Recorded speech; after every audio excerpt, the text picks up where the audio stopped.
수험생 여러분 안녕하십니까. 지적에듀의 송영입니다. 자, 2023년도 서울시 지적측량학 7급 기출문제 같이 보도록 할게요.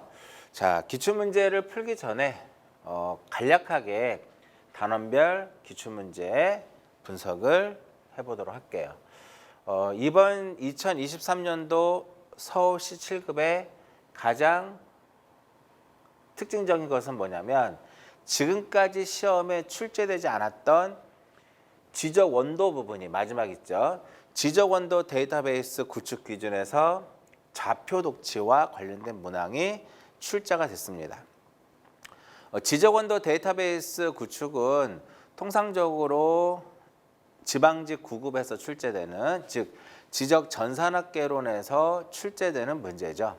그러나 이번에 처음으로 서울시에서 7급에서 출제가 됐기 때문에 문제를 보시면 그렇게 아주 난이도가 높은 문제는 아니지만 그래도 이 부분을 준비하지 않았으면 약간 어떤 당황했던 그런 문제라고 볼 수 있고요. 가장 난이도가 높았었던 문제 중에 하나는 GNSS에 의한 지적 측량 규정에서 지적위성 측량 관측부 이 부분이 가장 난이도가 높았다 이렇게 볼 수가 있습니다. 실질적으로 이 문제는 GNSS를 다뤄봤던 실무적인 어떠한 경험이 있었다면 충분히 풀 수는 있겠지만 대다수의 수험생들이 그러한 실무적인 경험이 없기 때문에 아무래도 문제를 푸는 과정에서 조금 난이도가 높았다 이렇게 볼 수 있고요. 이번에 시험에 출제가 됐기 때문에 앞으로도 시험에 충분히 언급이 될 수 있기 때문에 9급을 준비하시는 분들도 관련 문제 한번 풀어보시면 좋을 것 같습니다. 그 다음에 제조사에서 실시계획 시 기초조사 항목인데 이 문제는 지적 제조사에 관한 특별법 문제예요. 서울시 7급의 경우에는 법을 공부했기 때문에 난이도는 높지 않았다라고 볼 수가 있지만 통상적으로 지방직 9급을 준비하시는 분들은 제조사에 관한 특별법을 심도 있게 공부를 하지는 않아요. 그렇기 때문에 9급에서 바라봤을 때는 조금 난이도가 높았다라고 볼 수가 있습니다. 전체적으로 이제 출제 유형을 여러분들이 쭉 읽어보시면 교재에도 나와 있죠. 쭉 읽어보시면 전체적으로 읽어봤을 때는 어떤 새로운 어떠한 키워드가 눈에 보이지 않아요. 그러니까 마찬가지 7급도 기존에 출제됐었던 그 9급이라든지 7급에서 출제됐었던 그런 문제들을 동일하거나 유사한 형태로 또 문제를 재구성해서 문제를 출제를 하고 있다. 이렇게 볼 수가 있습니다. 자, 계산 문제가 5문제가 나온 것 같고요. 그다음에 지적 측량 관련 규정이 11문제가 나오고 기타적인 부분에서 9문제가 나왔어요. 자, 계산 문제 5문제를 살펴보게 되면 조건부 관측의 최확값, 면적의 분할, 수평 성분 허용 범위, 평균 해수면에 대한 보정, 역방위각의 계산. 그러면 키워드를 봤을 때 여러분들이 딱 봤을 때 생소한가요? 그렇지 않죠. 생소하지 않죠. 그렇기 때문에 역시 좀 전에 제가 말씀드린 것처럼 계산 문제의 경우에는 기존의 어떠한 문제를 어떤 재구성해서 출제됐다 이렇게 볼 수가 있고요. 항상 지적 측량을 공부하는데 가장 효과적인 방법은 뭐냐? 지적 측량과 관련된 법률이라든지 규정을 꼭 여러분들 공부할 때 옆에다 두고 공부를 하셔야 돼요. 옆에다 두고 공부를 하셔야 된다. 왜? 그만큼 9급도 그렇고 7급도 그렇고 지적 측량 관련 규정에서 출제 빈도가 상당히 높기 때문에 그래요. 공사를 준비하시는 분들도 마찬가지입니다. 자, 11문제 중에 공간 정보의 구축 및 관리 등에 관한 법률에서는 이제 출제가 되지 않았고요. 전체적으로 이제 고르게 출제가 됐는데 보통 지적 측량 시행 규칙에서 가장 출제 빈도가 높아요. 전체적으로 봤을 때. 이번에는 한 3문항 정도밖에 안 나왔고요. 나머지 업무 처리 규정이라든지 지적공부 세계 책찍의 변환 규정 이쪽 부분에서는 보통 한 문항에서 많게는 한 2문제 정도가 이제 출제가 되는데 확정 측량을 제외한 나머지 2문제 남았죠. 지적 공부 3개 측칙의 변환 규정 보통 1문항 정도가 출제가 됩니다. 지적 측량 관련 규정에서 이와 같은 출제의 모습이 보이고요. 처음에 말씀드렸듯이 지금까지 한 번도 출제되지 않았던 지적원도 데이터베이스 구축 기준이 시험에 출제가 됐다라는 것이 좀 특이사항이다 이렇게 볼 수 있고요. 기타적인 내용에서 9문제가 나왔는데 측지학에서 1문제, 거리 측량에서 1문제, 거리 측량에서 1문제는 요거 같네요. 평균 해수면에 대한 보전. 면적 분할, 방위각 계산, 그다음에 지정 분할, 계산 쪽으로 가는 거고요. 각 측량에서는 조건부 관측의 최확값 이런 내용이 되거든요. 이렇게 해서 전체적으로 사진 측량에서도 한 문항이 나오고 그다음에 GNSS 일반적인 내용에서도 한 문제가 출제가 됐어요. 전체적으로 9문항이 출제가 됐다. 이렇게 분석을 할 수 있고요. 이 부분은 이제 계산 문제 쪽으로 이렇게 넘어가시면 돼요. 그죠? 이 4개는 이쪽 계산 문제 쪽으로 넘어갈 수 있다. 각 측량에서도 마찬가지로 한 문제가 출제가 됐는데 이것이 조건부 관측의 최확값으로 넘겨도 무방할 것 같습니다. 자, 1번부터 문제 한번 보도록 할게요. 지적 측량 시행 규칙상 지적소관청이 지적 도근점 성과를 관리한다. 맞는 말이죠, 여기는. 그죠? 지적 도근점 성과 누가 관리를 할까요? 지적 소관청이 도근점 성과를 관리를 하게 됩니다. 삼각의 경우에는 그러니까 지적 삼각점의 경우에는 시도지사가 성과를 관리를 하고요. 이때 도근점 성과표에 기록 관리하여야 하는 사항이 아닌 것을 물어봤어요. 자, 이 문제는 처음 출제된 것이 아니라 기존에도 시험에 출제가 됐었던 그러한 유형의 문제라고 볼 수 있고요. 누가 봐도 정답은 1번이 되겠죠. 발급 장소는 들어가지 않습니다. 소재지와 측량 연월일, 그 다음에 지적 도근점의 번호, 도근점의 좌표 이렇게 들어가게. 당연히 좌표 당연히 들어가요. 도면 번호, 지적 도근점의 번호도 들어갈 것이고 소재지와 측량 연월일 또한 등록사항에 해당이 됩니다. 자, 그러면 이 문제는 앞으로도 꾸준하게 또 출제가 될 것으로 예상되고 있고요. 당연히 수험생 입장에서는 이 지적 도근점 성과표를 어떻게 될까요? 그려봐야 되겠죠. 규정은 제4조, 그러니까 지적 측량 시행 규칙 제4조 지적 기준점 성과표의 기록 관리를 보시면 되는데 여기 4조에는요. 지적 삼각점 성과표의 기록 관리 사항과 지적 삼각 보조점, 지적 도근점에 대한 성과표의 기록 관리 사항을 규정하고 있어요. 자, 지적 도근점 성과표를 그려보라 이겁니다. 완벽하게 똑같이는 아니더라도 가급적이면 여러분들이 이 지적 도근점 성과표를 그려보시면 문제를 푸는 과정에서 빠르고 정확하게 풀 수가 있겠죠. 먼저 도근점의 번호가 들어가요. 등급 들어가고요.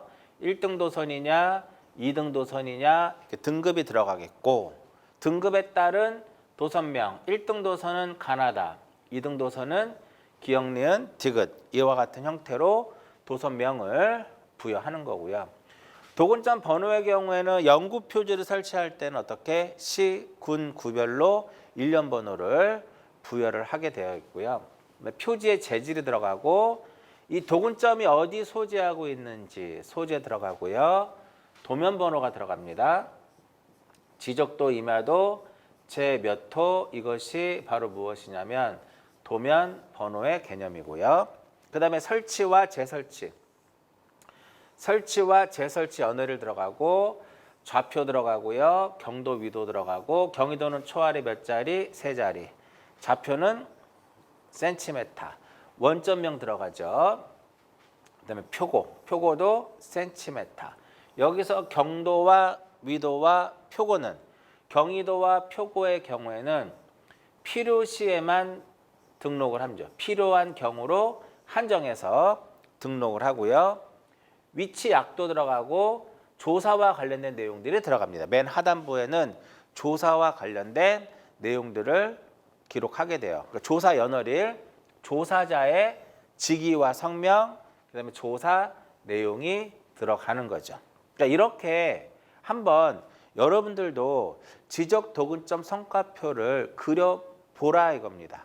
그럼으로써 이와 같은 문제가 나왔을 때 쉽게 정답을 찾을 수가 있는 겁니다. 그럼 어떻게 그려볼 것이냐? 자를 대고 똑바로 그리는 것도 물론 좋지만 이렇게 써보는 거예요. 번호, 등급, 명칭, 표지의 재질, 소재지와 설치 연월일, 그죠? 그 다음에 도면 번호, 그 다음 여기에 좌표, 그 다음에 표고, 경위도, 원점명,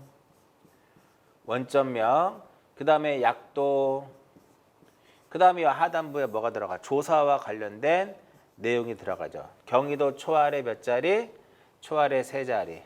표고 센티미터, 좌표 센티미터. 그죠? 그리고 이 경도와 위도는 어떠한 경우에만 필요시에만 필요한 경우에만 등록을 한다. 기록 관리한다. 이렇게 되는 거죠. 정답은 1번이고요. 더 중요한 것은 앞으로 이제 기출문제를 쭉 해석하다 보면 지적 삼각점 성과표와 관련된 내용들도 제가 정리를 해드리는데요. 지적 삼각점 성과표에 니은이라고 제가 매번 설명하는 게 있어요. 이 부분이 바로 뭐냐면 좌우선 수차.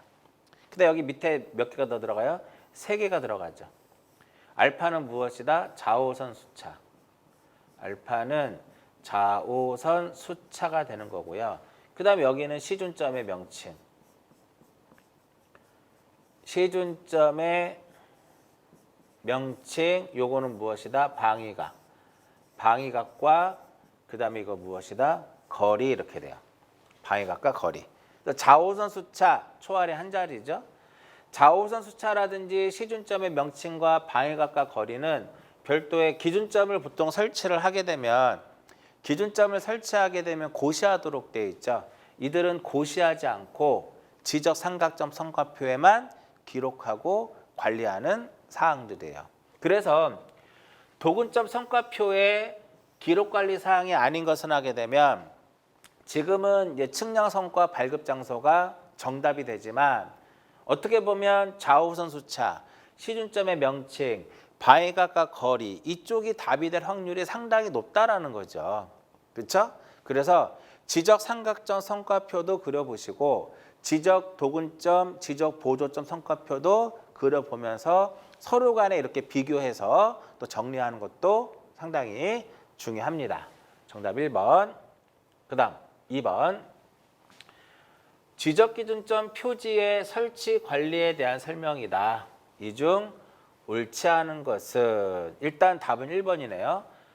소관청이 지적기준점 표지의 이상 유무를 조사하는 건 맞는데 월 1회가 아니라 연 1회 이상이에요. 자, 그 다음 2번, 3번, 4번은 2번은 지적 삼각점 표지가 되는 거고 3번은 지적 삼각 보조점이고 4번은 도근점이네요. 이 직경은 3mm죠. 3mm 원 안에 십자선으로 표시하고 지적 삼각점은요. 그죠? 보조는 3mm의 원 안에 내부를 10개 채색하고 도구는 2mm, 2mm의 그냥 원으로 표시하고 전부 다 이 폭은 얼마냐면 0.2예요. 자, 삼각보조 도구는 이렇게 외웁니다. 3, 2, 1 이렇게 외웁니다. 2, 1, 5. 3, 2, 1이 아니라 2, 1, 5 이렇게 외웁니다. 어떻게 외웁니다? 점간의 길이는 2, 1, 5 이렇게 외웁니다. 그러니까 지적 삼각점의 경우에는 점간의 길이가 2에서 5km고요. 보조는 얼마야? 보조는 1에서 3km고. 도구는 50에서 얼마? 50에서 300m죠. 50에서 300m가 된다 이겁니다. 근데 이제 그래서 점간의 길이는 2, 1, 5 다 맞아요. 5km, 3km, 500m. 다각망 도선법을 했다. 만약에 다각망 도선법으로 지적 삼각 보조라든지 지적 도근했을 때는 보조의 경우에는 점관의 길이가 0.5에서 1km가 되는 거고 도근의 경우에는 여기가 얼마가 돼요? 500m 이하가 되더라 이겁니다. 자, 지적진단 시행규칙 제2조를 보게 되면 지적기준점 표지의 설치 관리가 나옵니다. 여기에 제2항을 보게 되면 뭐라고 써 있을까요?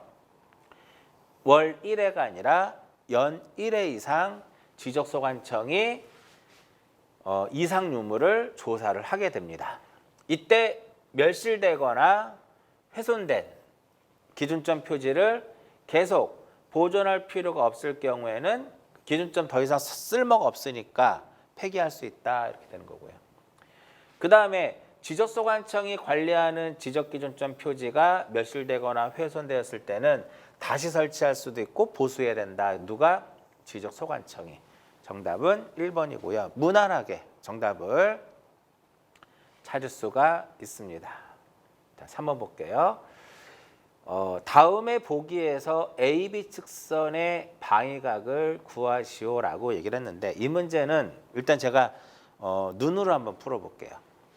눈으로. 이 길이가 루트 3이고 얘가 1이에요. 그럼 루트 3은 1보다는 큰 값이 되는 거죠.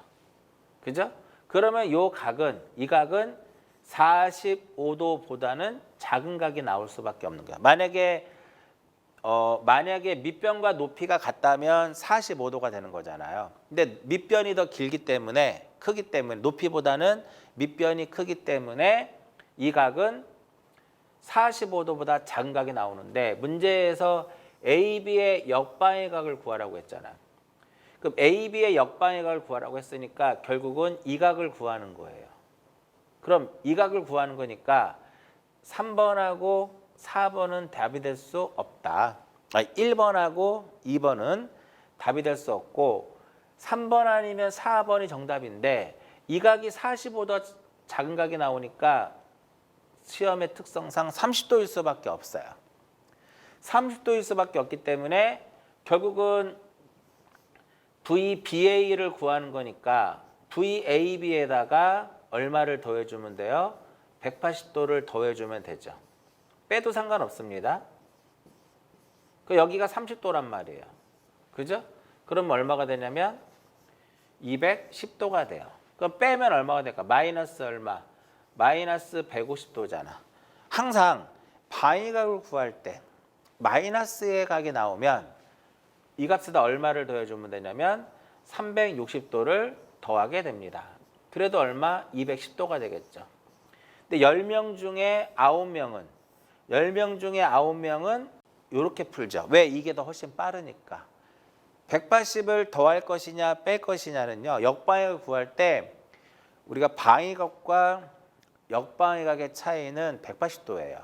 그래서 어떠한 방위각을 알고 역방위각을 구할 때 그 방위각이 180도보다 큰 각이면 180을 빼서 역방위각을 구하는 게 편하고 만약에 방위각이 180도보다 작으면 이때는 180을 더해서 역방위각을 구하는 것이 바람직하고 훨씬 빠르고 실수할 확률이 적어요.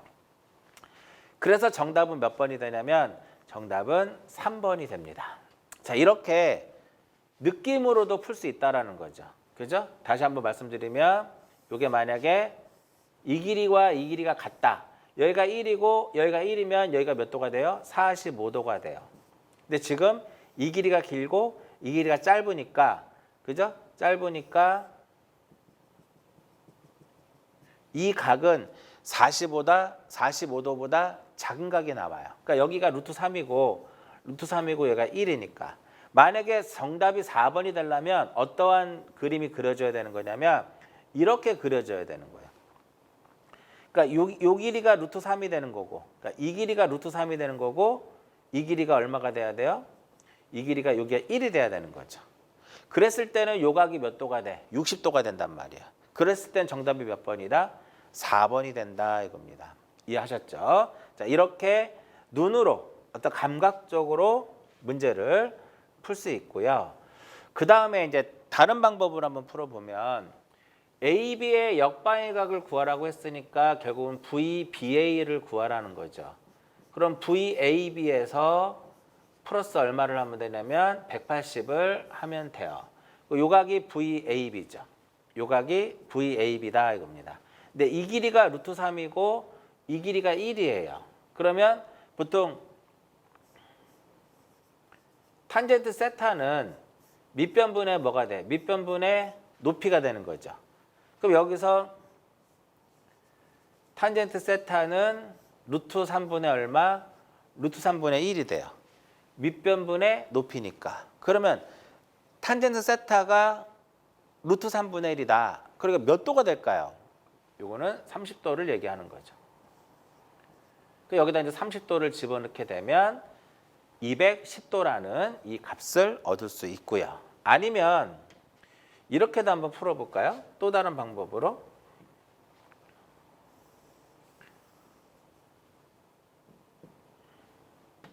삼각형을 한번 그려봐서 이쪽에다 이렇게 요걸 한번 적용을 해서 풀려고 그랬더니 안 되겠다. 이렇게 그려볼게요. 자, 이렇게 저 그림을 통해서 이렇게 딱 그렸을 때 이 길이가 루트 3이에요. 루트 3이고 이 길이가 1이에요. 그러면 빗변의 길이는 얼마가 될까요? 요 빗변의 길이는 루트 3의 제곱에다가 1의 제곱 루트를 씌우면 되니까 요 빗변의 길이는 2다라는 거를 알 수가 있어요. 이때 요 값이 바로 VAB의 세타가 된다 이겁니다. 여러분들 흔히 알고 있는 사인 세타는 빗변분의 높이죠. 그 사인 세타 얼마? 2분의 1이더라 이겁니다. 그 2분의 1이면 얼마가 돼요? 2분의 1이면 0.5잖아. 그쵸? 그러면 사인 세타가 0.5다. 그럼 여기 얼마가 돼요? 30도가 되더라 이겁니다. 이해하셨나요? 이렇게 풀어도 되고. 아니면 코사인 세타. 코사인 세타는 빗변분의 밑변이 되는 거죠.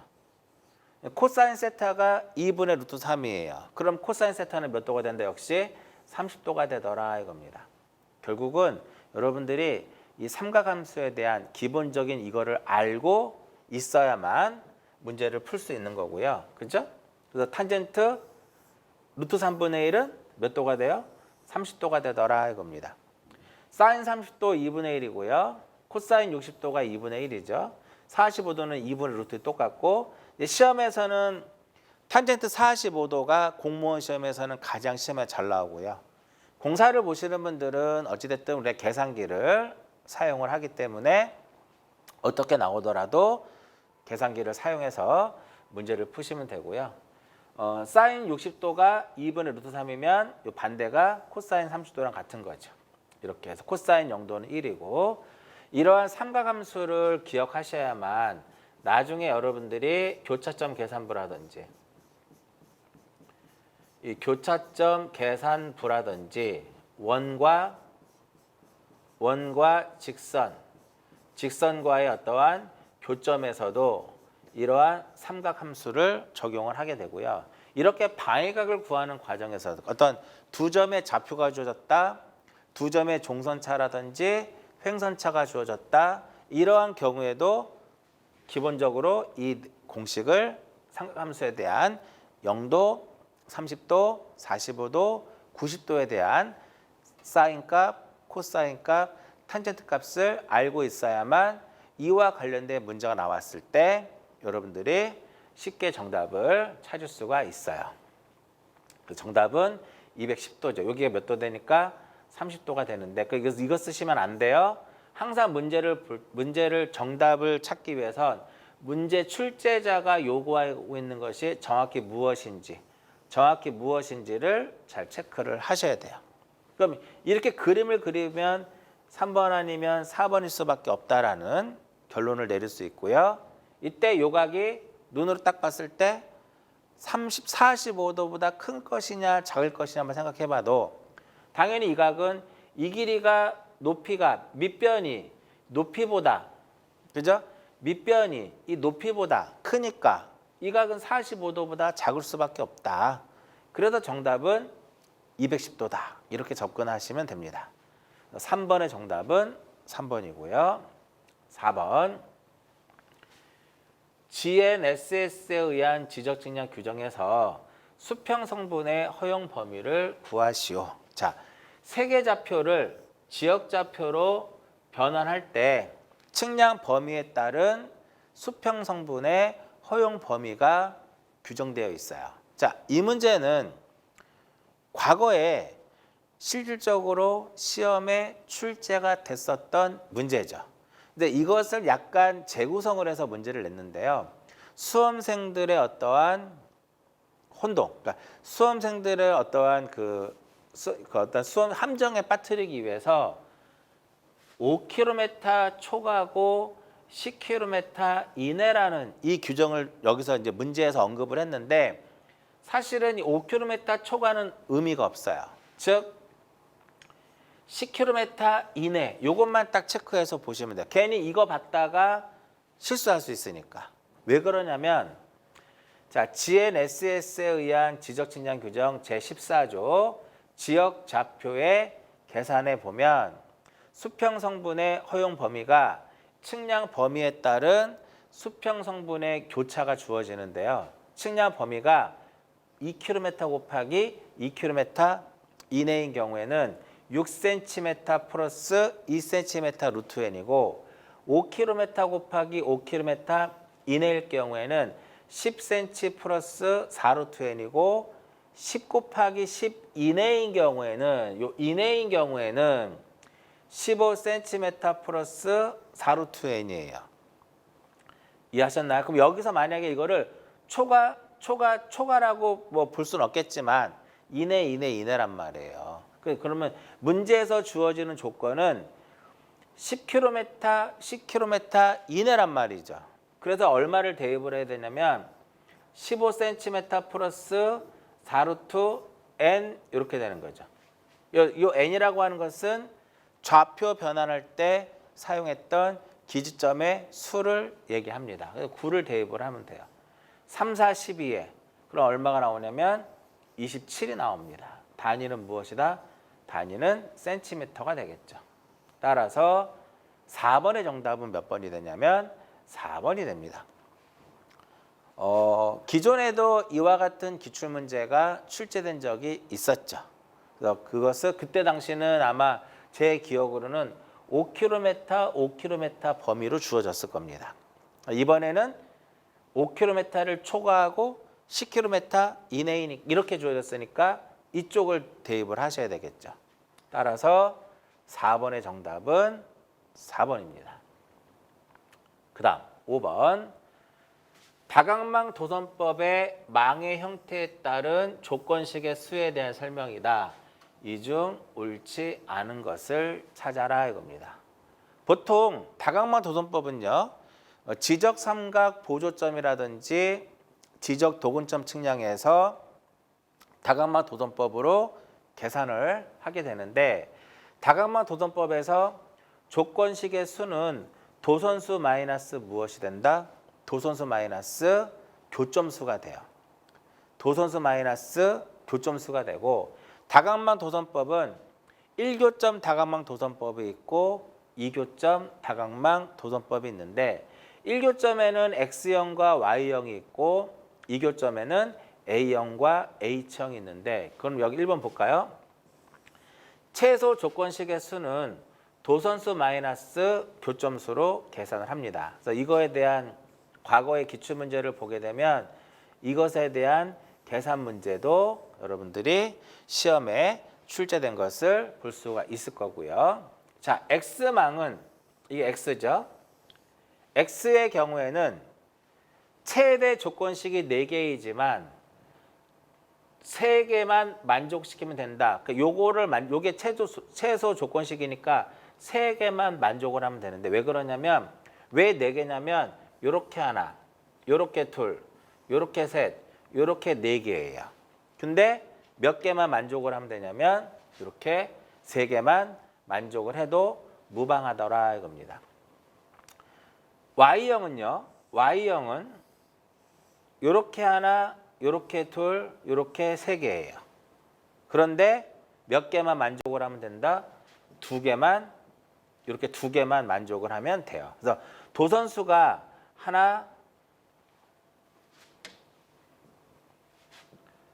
자, 도선수가 하나, 둘, 세 개고 교점이 하나잖아. 그 두 개가 되는 거고.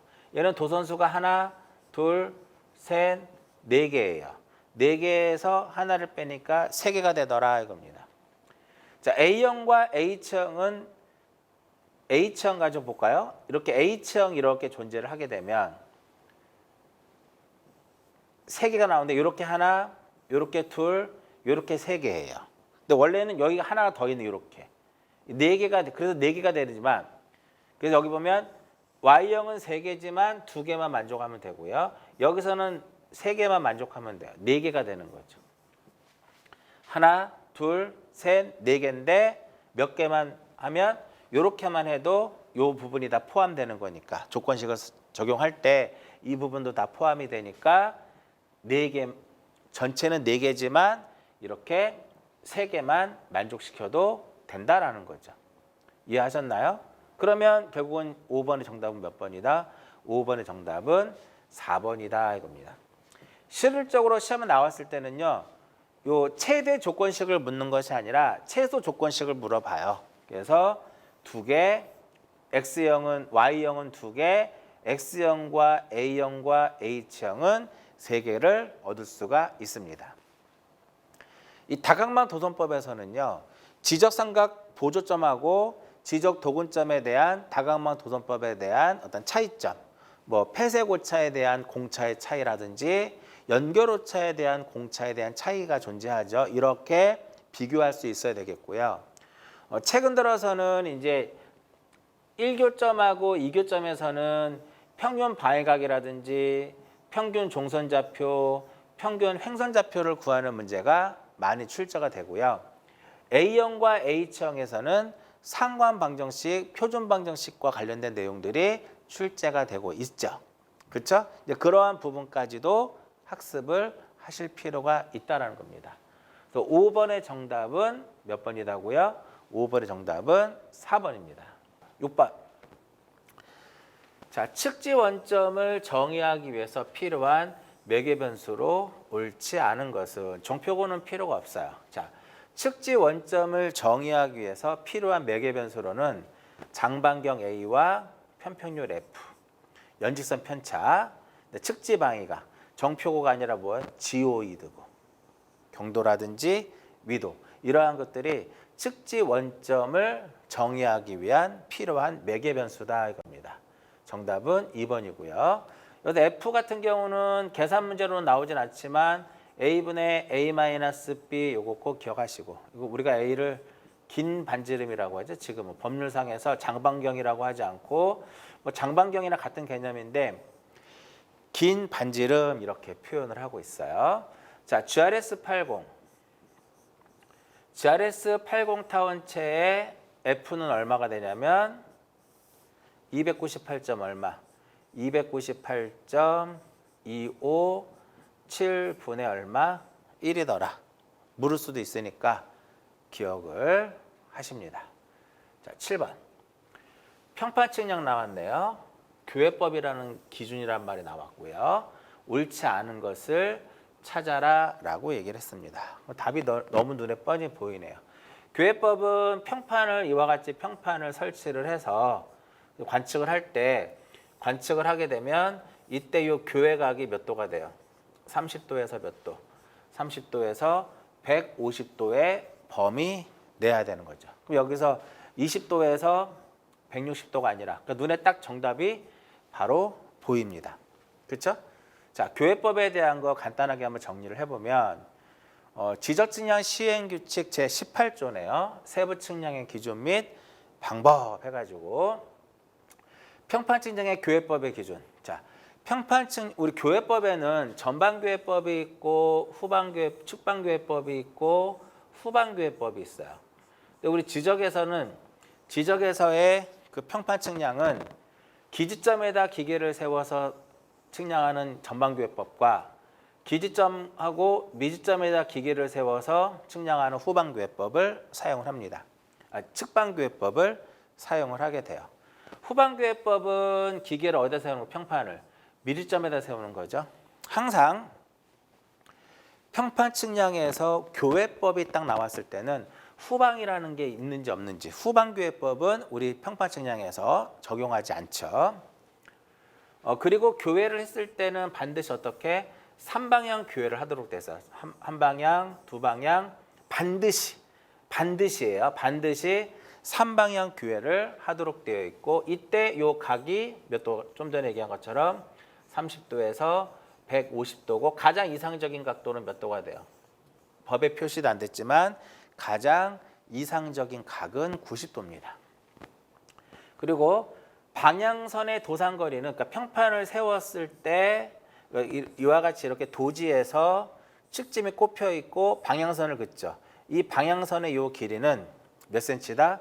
10cm 이하로 합니다. 근데 광파 조준율을 했을 때는 30cm 이하로 할 수 있다라는 거. 그 이와 같이 이게 뭐가 발생을 해요? 이렇게 교회법을 하다 보면은, 교회법으로 측량을 하다 보면 CO 삼각형이 발생을 하게 돼요. 이때 이러한 CO 삼각형의 크기는 내저번의 지름으로 표현합니다. 내저번의 지름으로 표현하는데, 이때 이 내저번의 지름이 얼마? 1mm 이하여야 돼요. 1mm 이하일 경우에는 중심을 점의 위치로 한다 이겁니다. 평파 측량에는 이제 교회법이 있고 방사법이 있고 뭐가 있어요? 방사법이 있고 도선법이 있죠. 도선법, 이 세 가지를 가지고 평파 측량하는데, 주로 이제 이 교회법하고 방사법에 대한 문제들이 많이 출제가 되고, 교회법하고 도선법에 대한 기준들이 시험에 많이 출제되고 있어요. 자, 그러면 여기서 보면 광파측과 광파 조준율을 사용하지 않았으니까 여기서 방향선의 길이 10cm 맞는 거고요. 전방도는 측방에 의할 것이고 3방향이더라. 각이 틀렸다고 말씀드렸어요. 30도 이상, 150도 이하 이렇게 됩니다. 자, 여기서 조심할 것은 요게 150도인데요. 120도로 나오는 경우도 있습니다. 그럼 틀려요. 범위 자체가 30도 이상, 150도 이하가 되면 이런 것들 좀 체크해서 보십니다. 7번 같은 경우는요, 딱 봐도 그냥 1번 찍고 가는 거죠. 왜? 명확하게 틀렸으니까. 그러니까 어떠한 문제를 풀 때 시간을 줄이기 위해서 내가 판단했을 때 확실하게 그게 정답이다라고 하게 되면 그냥 찍고 가는 거예요. 나머지 읽다 보면 또 혼동이 생길 수 있거든. 이제 그런 것들은 어떻게 보면 시험의 어떠한 운이다. 그죠?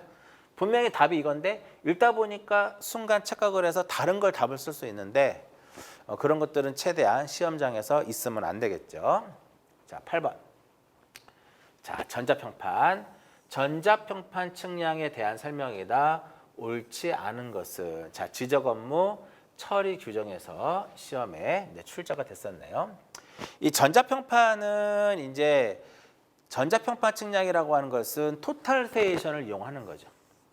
이 토탈세이션하고 전자평판 측량 그 프로그램이 설치된 노트북하고 서로 연계해가지고 측량하는 거기 때문에 당연히 기준점 또는 보조점 위에 우리가 거치라고 하는 것은, 거치한다라고 하는 것은 무엇하는 거야? 설치한다라는 거죠. 그죠? 그리고 다른 지적 기준점이나 고정물을 시준하고 수평각을 전자평판에서 0도 0분 0초로 세팅을 하여 관측을 준비하고요. 기준점 간의 거리는 2회 이상 측정을 하는데, 삼각과 보조는 우리가 5회 측정하잖아요. 그럼 세부 측량 같은 경우는 도근이라든지 세부는 2회죠.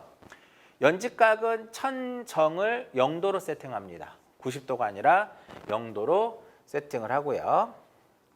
전자평판 측량은 세부 측량을 하는 겁니다. 만약에 시험에 전자평판 측량에서 여기에 기초 측량이다라고 지문이 등장을 하게 되면 이 지문은 틀린 거고요.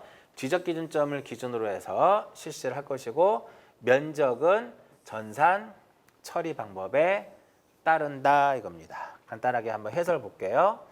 자, 지적 업무 처리 규정 제20조네요. 제20조 현지 측량 방법.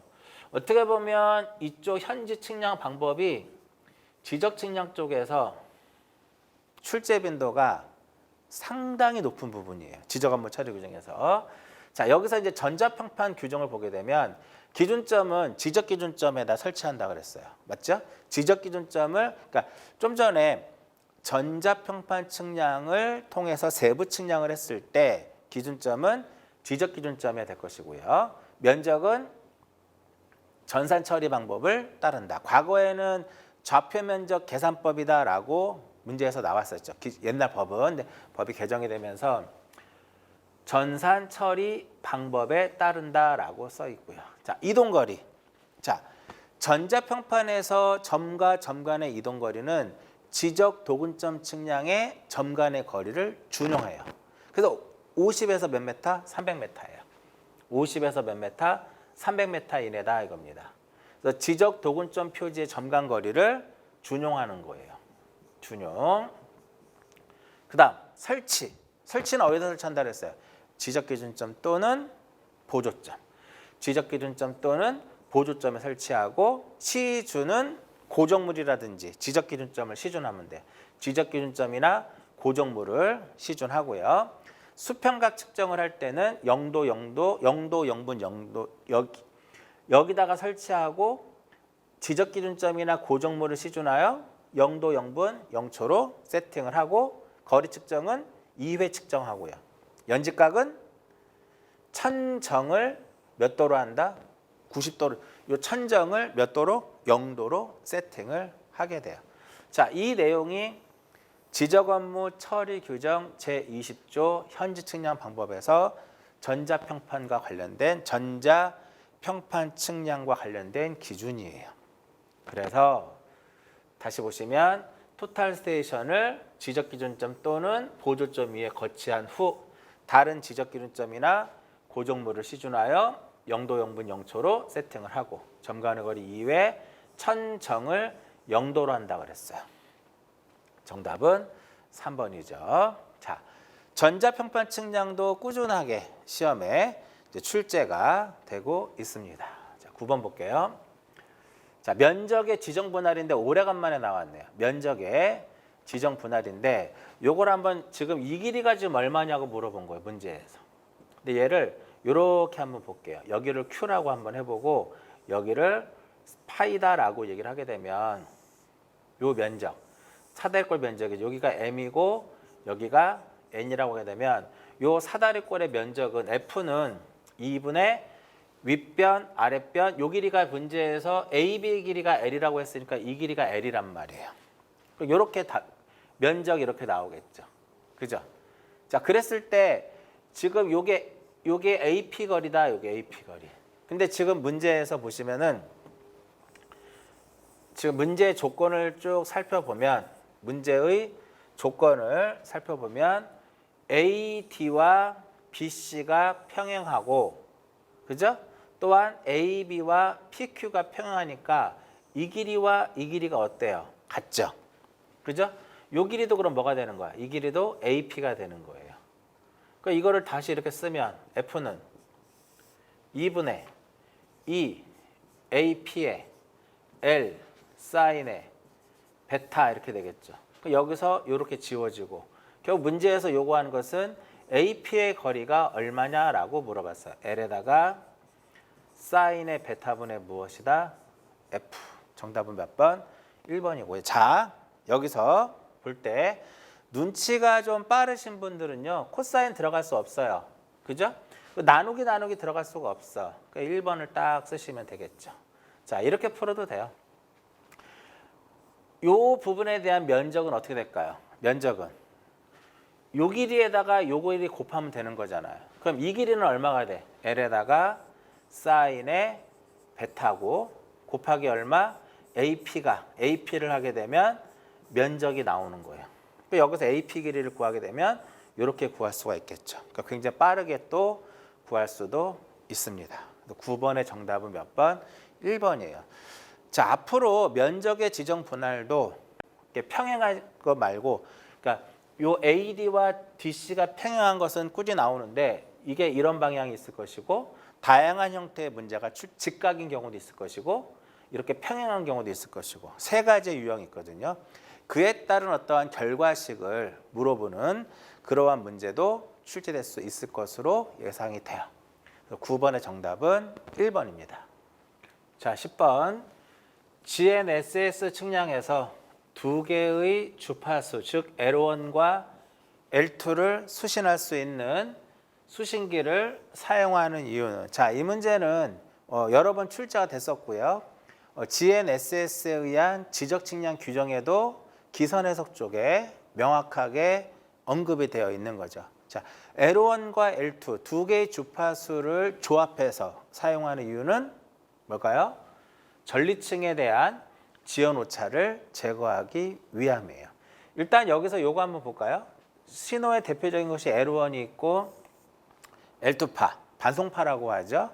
L1의 주파수는 1575.42MHz, L2의 경우에는 1227.60. 자, 파장은 람다. 요 하나의 파장의 길이, 요 길이가 람다가 되겠죠.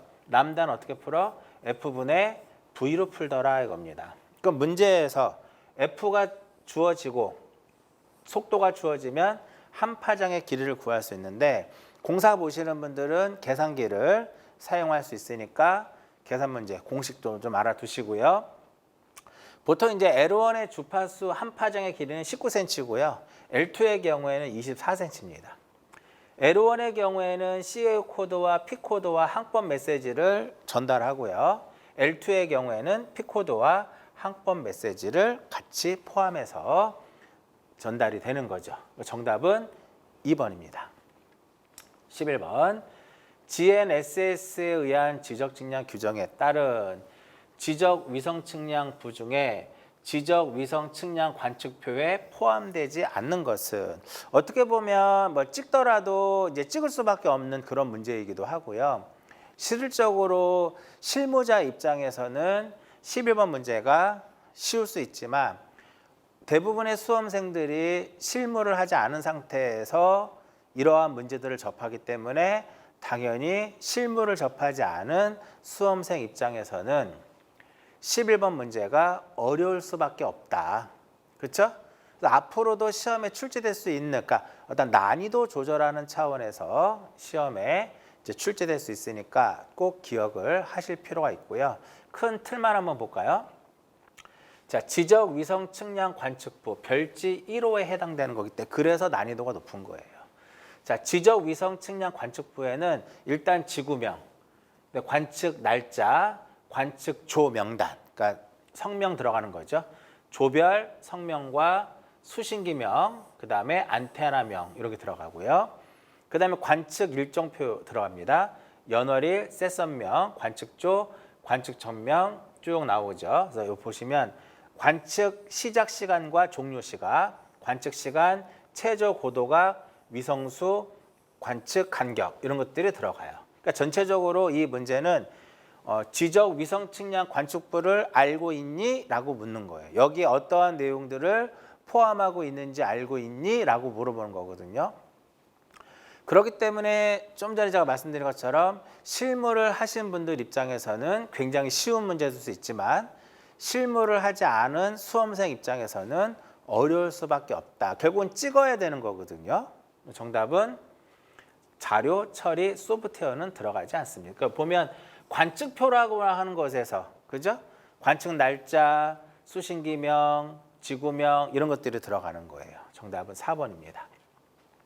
12번. 제조사 측량에서 지적 기준점을 측량하는 경우에 사용하는 측량 방법에 해당하지 않는 것은, 제가 봐서는 이 문제는 출제 오류인 것 같아요. 왜 그러냐면 여기서 이제 지적 기준점 측량이니까 결국 무슨 측량이에요? 기초 측량이죠. 제조사에서는 우리가 기초 측량을 위성 측량하고 토탈을 사용할 수 있어요. 세부 측량에는 위성과 토탈과 항공사진 측량, 이제 드론이 들어가죠. 그래서 앞으로는 드론 지적 측량 굉장히 출제 빈도가 높아요. 그래서 여러분들이 제가 몽땅 지적 측량학 교재에도 드론 측량 문제를 넣어놨듯이 24년도, 그죠? 반드시 출제될 확률이 높은 그런 유형의 문제다.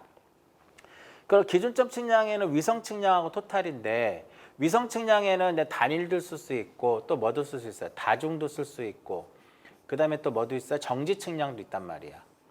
그럼 여기서 답이 두 개가 돼야 돼요. 2번하고 4번. 근데 정답은 2번으로 처리가 된 것이 0.03하고 0.07은 허용 범위죠. 2번 전자평판으로 쓸 수밖에 없는 이유는 결국은 전체적으로 봤을 때 지적 제조사 측량 방법에 해당하지 않는 것은 이렇게 표현이 돼야 돼요. 정답은 2번. 논란의 문제다라고 볼 수가 있겠고요. 13번.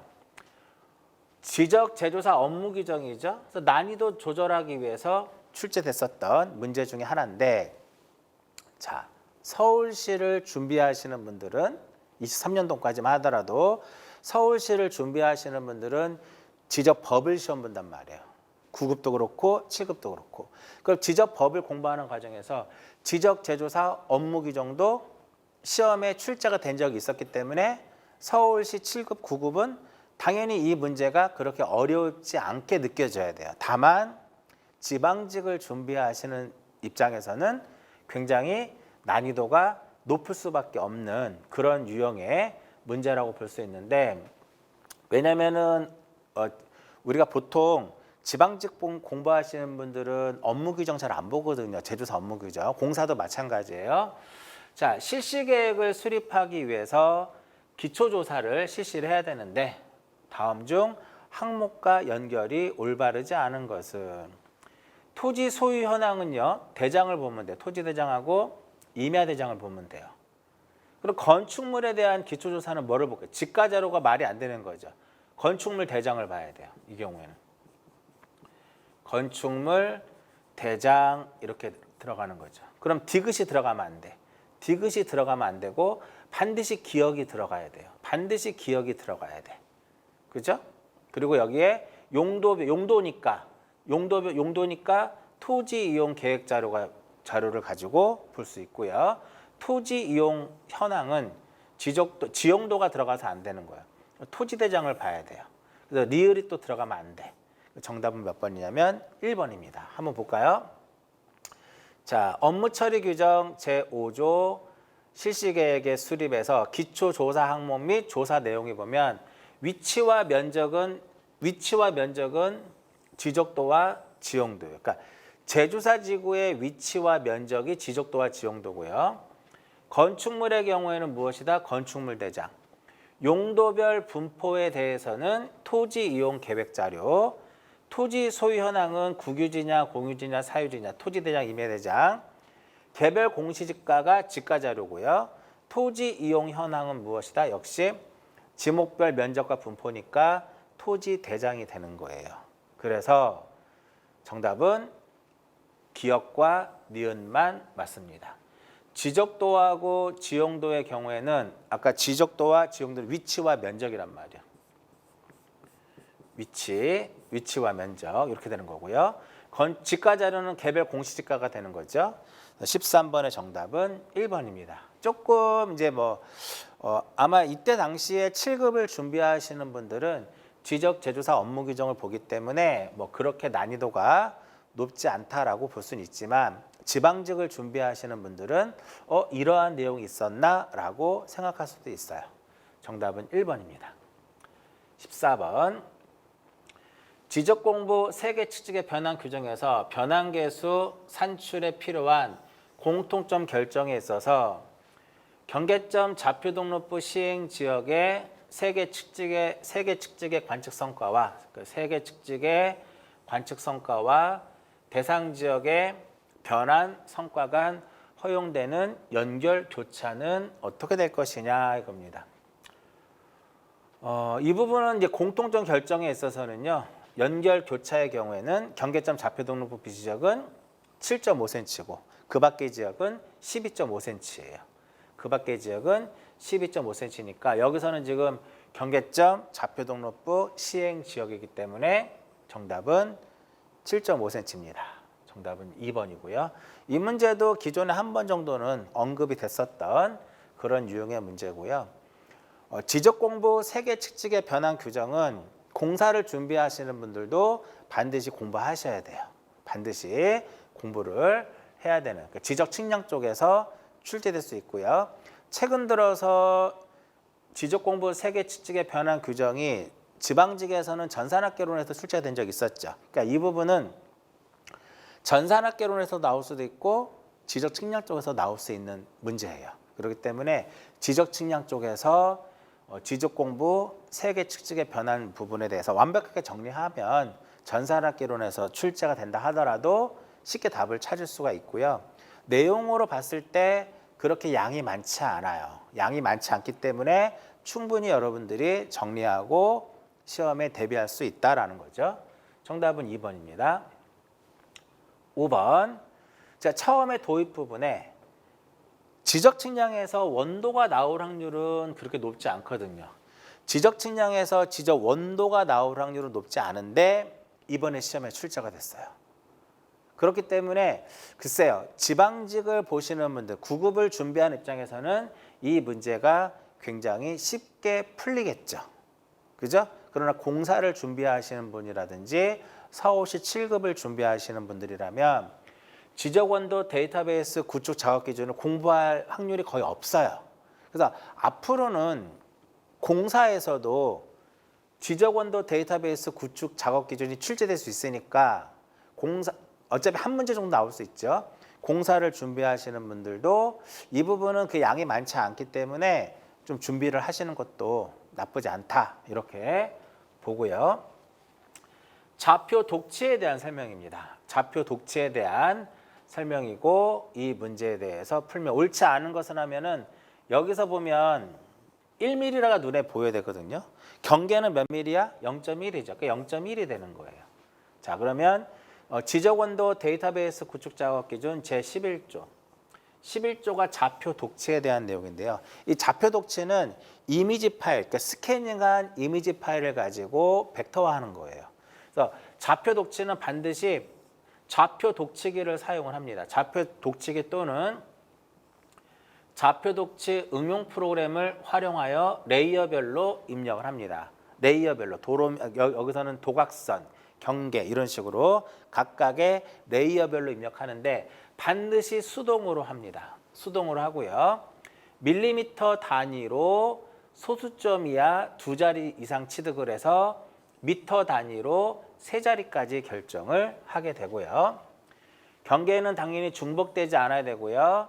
경계가 만나는 이 점의 좌표값은 경계가 만나는 지점의 좌표값은 동일해야 될 것이고 경계에 이어지는 다른 필지의 경계는 그 경계를 벗어나서는 아니 되고요.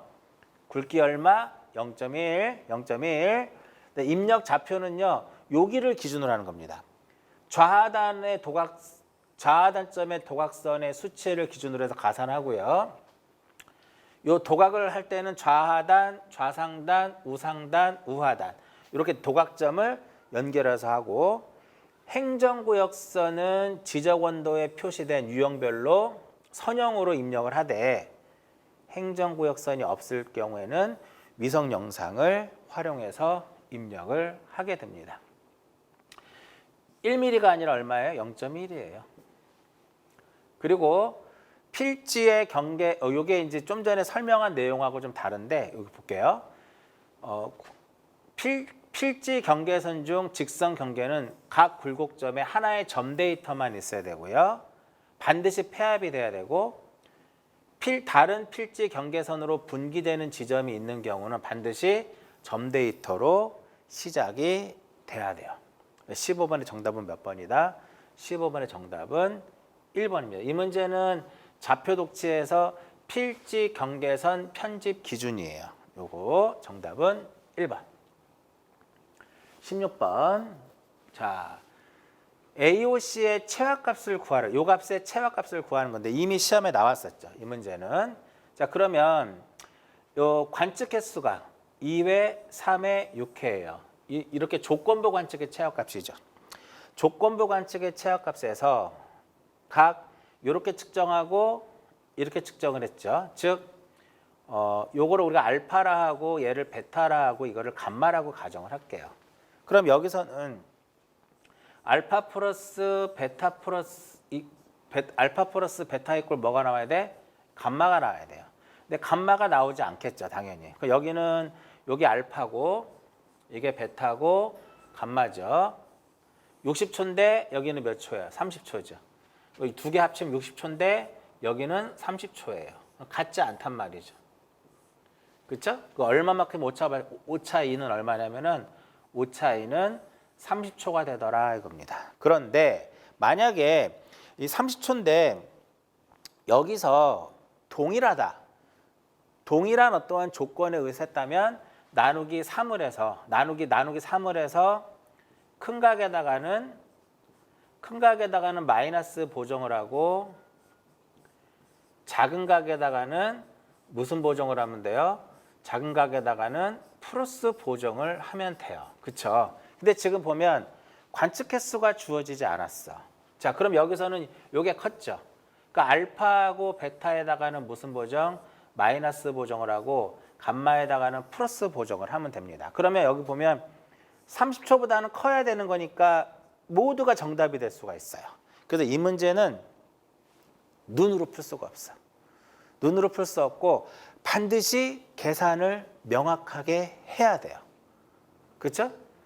자, 그러면 이제 계산해 보면 관측 횟수가 주어졌으니까 자, 횟수가 많을수록 관측값의 신뢰도가 좋아요. 그죠? 그러면 여기 보면 30초니까 동일하다면은 10초씩 보정을 하는데 가장 신뢰도가 얘가 좋거든. 그렇기 때문에 2대 3대 6이니까 신뢰도가 가장 좋으니까 답은 아마 33 아니면 34 아니면 35 정도까지 올 수 있겠네요. 35 정도까지 답이 될 수 있는데 5초 정도? 5초 정도 배부해 주면 얼추 맞겠네요. 그러니까 답은 36, 요 안에 범위의 답이 있을 것 같은데 한번 볼게요. 관측 횟수가 많다라고 하는 것은 그만큼 신뢰도가 높은 거죠. 그럼 적게 배부해 줘야 되겠죠? 그래서 오차를 배부하기 위한 경중률은 관측 횟수에 어떻게 돼? 관측 횟수에 반비례하더라 이겁니다. 2분의 1대 3분의 1대 6분의 1이니까 6대 4대 2가 되는 거예요. 그죠? 그럼 여기서 알파에다 배부를 한 값은 6 플러스 4 플러스 2분의 6 곱하기 얼마? 오차 얼마? 30에서 얼마만큼 마이너스 보정을 해주면 되고요. 베타에다가 보정할 것은 여기다가 4를 집어넣으면 베타만큼 마이너스만큼 보정을 해주는 거고 그 다음에 감마에다 보정하는 것은 여기다 얼마를 2를 집어넣으면 되겠죠. 60이죠? 60 나누기 얼마? 60 나누기 12니까 5가 되겠네요. 그럼 5를 더해주면 되는 거예요. 그래서 30초에다 얼마를 더해준다? 5초를 더해주면 35초가 됩니다. 16번의 정답은 3번입니다. 이게 바로 조건부 관측의 최하값을 구하는 문제로서 경중률이 일정하지 않은 경우죠. 자, 기존의 16번 문제는 이미 기존에 기출이 됐어요. 기존에 기출이 됐었던 문제고 어떠한 숫자만 다른 그런 문제였다라고 볼 수 있습니다. 난이도 높지 않아요. 그러니까 어떻게 보면 계산 문제 자체가 계산이 약하신 분들은 16번 문제가 어려울 수 있어요. 그래서 보통 이제 수험생들이 이런 문제가 설마 손으로 못 푸는데 손으로 충분히 풀 수 있어요. 본인이 나름대로 이러한 계산 문제는 안 나오겠다라고 제껴버린단 말이야. 그러지 마시고 우리가 기본서에 있는 대부분의 내용들은 거의 대부분 손으로 풀 수 있어요. 그렇기 때문에 몽땅 지적측량하게 있는 문제라든지 모의고사 문제에 있는 문제라든지 모두 다 손으로 1분 안에 다 풀 수 있으니까 가급적이면 손으로 푸는 연습을 하시고 공사를 준비하시는 분들은 계산기를 사용할 수 있으니까 계산기를 빠르게 사용할 수 있는 반복적으로 계산기를 연습을 하면 되겠죠. 정답은 3번입니다. 쉬운 문제고요. 이 문제도 17번. 지적 업무 처리 규정에서 측량 성과도를 작성하는 방법이다. 이 중에 옳지 않은 것을 찾아라 이겁니다. 자, 그러면 하나씩 볼게요. 성과도 작성 방법에 대해서 보게 되면 일단 성과도를 작성할 때는 문자와 숫자로 합니다. 문자와 숫자는 당연히 레터링 또는 전자 측량 시스템에 따라서 작성을 하고요.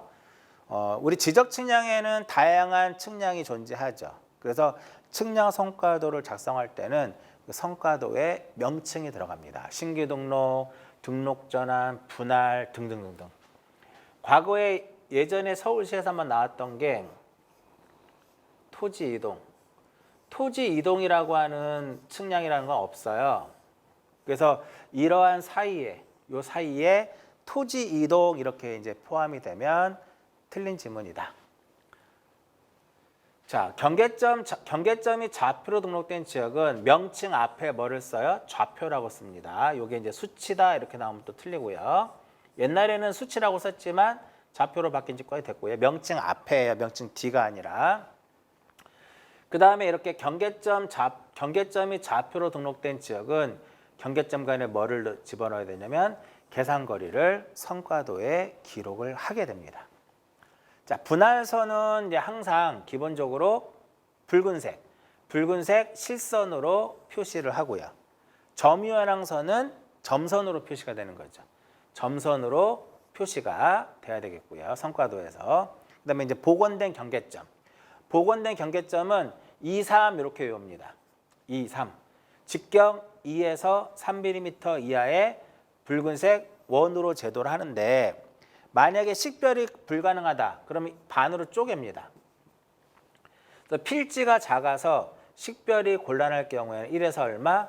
1.5 이하의 붉은색 원으로 제도를 하게 돼요. 자, 이 부분이 측량 성과도 작성 방법의 가장 중요한 키워드예요. 자, 그럼 정답 한번 확인해 볼까요? 자, 측량 성과도의 명칭은 이런 것들이 쭉 있습니다. 여기에 뭐가 들어가면 안 된다고요? 여기에 토지에 이동이 들어가면 안 된다 그랬어요. 이것만 하나 체크해서 보시면 되겠고, 분할선 나왔어. 분할선은 무엇? 붉은색 실선으로, 점유한항선은 붉은색 점선으로 표시가 되고요. 경계점 좌표로 등록된 지역의 성과도에는 경계점 간의 계산거리를 생략할 수 있다가 아니라 당연히 들어가줘야 되겠죠. 그 다음에 복원된 경계점, 복원 경계점 이렇게 외우세요. 여기에 2, 3, 글자 수 둘, 셋, 2, 3 이렇게 직경 2mm, 3mm의 붉은색 원으로 표시하고 그 다음에 점유한항선도 역시 붉은색 점선으로 표시를 하게 된다 이겁니다. 정답 몇 번? 정답은 3번입니다. 이 측량 성과도 작성 방법도 기존에 여러 번 시험에 출제됐었던 그런 유형의 문제입니다. 18번. 요 A2의 길이를 구하라고 나왔어. 그죠? 면적 분할이죠. 자, 이 문제도 출제가 한 4-5번 나왔던 문제인데요. 공식을 외우지 마시고 이렇게 보면 되겠죠. 큰 삼각형 A, B, C분의 삼각형 A, D, E는 큰 요 값을 무엇이라고 요 값을 세타라고 가정을 하게 되면 큰 삼각형의 면적은 2분의 1의 AB 곱하기 AC의 사인의 세타고, 그러니까 두 변의 길이를 알고 사이값 세타를 하면 이렇게 면적 구할 수 있죠. 작은 삼각형은 2분의 1의 AD 곱하기 AE의 사인의 세타고, 면적비로 따지면 A 플러스 B분의 무엇이 된다? B 이렇게 되는 거죠. 그러니까 여기서 지금 문제에서 요구하는 것은 얘를 구하라고 했어요. A2의 길이를. A2의 길이를 구하라는 문제죠. 이거 지워지겠죠? 지워집니다. 문제에서 주어진 거 넣어볼까요? AB 길이 얼마? AB 길이 20 곱하기 AC의 거리 얼마? 25. AD의 길이 얼마? 10. AE 모르고요. A 플러스 B는 3대 2죠. 여기가 3이고 여기가 2가 됩니다. B가 얼마예요? 2가 됩니다. 자, 그러면 5죠. 50이네요. 이거 50이죠. 그럼 이 50과 이 50은 서로 지워지니까 요 두 개만 남잖아. 그 A의 길이는 얼마? 그래서 A2의 길이는 30m가 된다 이겁니다. 요렇게 20m가 되는 거죠. 이렇게 구하면 돼요. 굳이 공식을 외울 필요가 없어. 그러니까 유도만 딱 해놓으면 실전에서도 유도가 되면 실전에서도 쉽고 빠르게 여러분들이 이 문제를 풀 수가 있어요. 서울시에서 여러 번 출제가 됐었던 문제고 예전에 한번 C의 길이를 묻는 문제도 나온 문제예요. 이 길이가 얼마냐라고도 물은 경우도 있어요. 그러면 전체 길이가 주어졌으니까 A2의 길이를 구해서 A2의 길이를 구한 다음에 AC에서 C2를 빼면 A2를 빼면 C의 길이가 나오겠죠. AC 길이가 얼마? 25고 20이니까 얘가 5m가 되겠네요. 그러니까 이러한 문제들도 시험에 이제 출제가 되니까 좀 생각을 좀 이러한 문제들도 또 풀어볼 수 있다라는 거고요. 19번. 자, 항공사진 측량에서 표정 참 오래간만에 나왔네요. 옳게 짝지은 것을 찾아라라고 했어요. 자, 경사와 축척을 바로잡는 거니까 절대 표정이죠. 답이 벌써 나와버렸네. 답이 벌써 나와버렸어. 정답은 4번. 종시차를 소거하는 거니까 상호 표정이고요. 사진의 주점이라든지 초점 거리를 결정하는 거니까 이건 무슨 표정? 내부 표정이다 이겁니다. 정답은 4번이죠. 그러니까 요즘 들어서 이 문제의 어떠한 출제 유형을 보게 되면 이렇게 박스형의 문제도 출제가 되고 있어요. 그래서 최근 들어서는 이제 박스형의 문제가 한 3-4문제 정도 출제될 수 있으니까 여러분들이 이러한 박스형의 문제도 좀 대비를 좀 하실 필요가 있고요. 19번 같은 문제는 표정에 대한 기본적인 개념을 알고 있느냐라고 묻는 거죠. 자, 마지막 20번. 표고가 500m고 기선의 길이가 1000m다. 평균 해수면에 대한 길이로 보정하시오라고 얘기를 했어요. 자, 여기서 중요한 건 평균 표고라는 거죠. 그러니까 예를 들어서 하나가 450m고 하나가 550이에요. 550이면 두 개를 더해서 나누기 2를 하면 500이죠. 이렇게 주어지는 거죠. 만약에 각각의 표고가 각각 달리 주어졌다면 두 개를 더해서 평균값을 써야 돼. 이미 서울시에서 출제가 됐던 문제죠. 즉 평균 해수면상의 길이로 보정한 거니까 얘는 무조건 이 평균 해수면에 대한 보정은 무조건 무슨 보정? 마이너스 보정을 하는 거죠. 마이너스 보정을 하기 때문에 3m와 3번과 4번은 답이 될 수 없고요. 보통 이 보정량은 값이 500m 이 정도 되기 때문에 값이 크지 않아요. 메다 정도, 10m 정도 줄진 않아. 그러니까 눈으로 찍어도 제가 봐서 무조건 얘는 2번인 것 같아요. 찍어도 2번입니다. 자, 그럼 여기서 거리 측량의 정오차에는 표준척에 대한 보정, 경사 보정, 온도 보정, 장력 보정, 처진 보정, 평균 해수면에 대한 보정, 최근에 연속 2번 나온 거죠.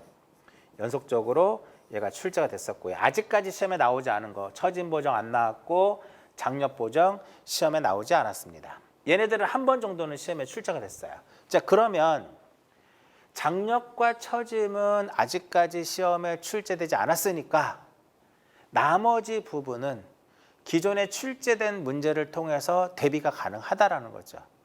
그러면 이제 앞으로 이제 이러한 문제들도 장력과 처짐, 특히나 처짐 보정에 대한 문제가 나올 수 있으니까 공식을 명확하게 알고 있어야 돼요.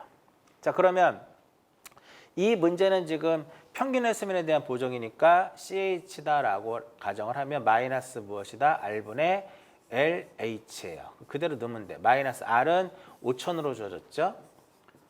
5,000km. 그 다음에 L은 1,000m.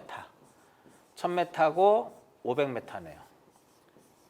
그러면 여기서 중요한 것은 얘는 킬로미터니까 이걸 미터로 바꿔야 되는 거죠. 곱하기 얼마? 1000을 해야 됩니다. 그러니까 이거하고 지워지는 거잖아요. 그럼 5,000분의 500이니까 얼마? 0.1이죠. 마이너스 0.1. 1000에서 얼마를 빼주면 돼? 1000에서 마이너스 얼마? 0.1을 빼면 이렇게 되더라 이겁니다. 정답은 몇 번? 2번입니다. 느낌상으로는요.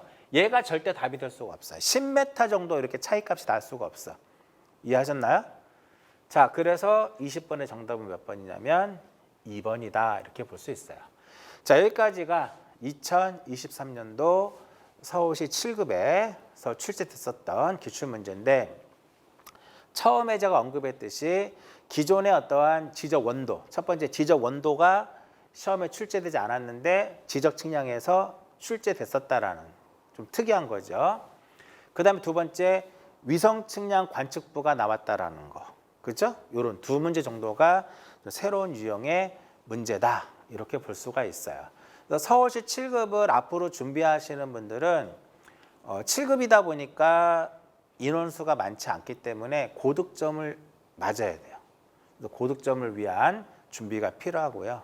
기타 이제 지방지 9급이라든지 공사를 준비하시는 분들도 결국은 측량에서 누가 고득점을 맞느냐에 따라서 합격의 당락이 결정이 돼요. 특히나 공사의 경우에는 측량이 20문제이기 때문에 측량에서 당락이 결정이 될 수 있을 만큼 상당히 중요합니다. 지적 측량 부분이.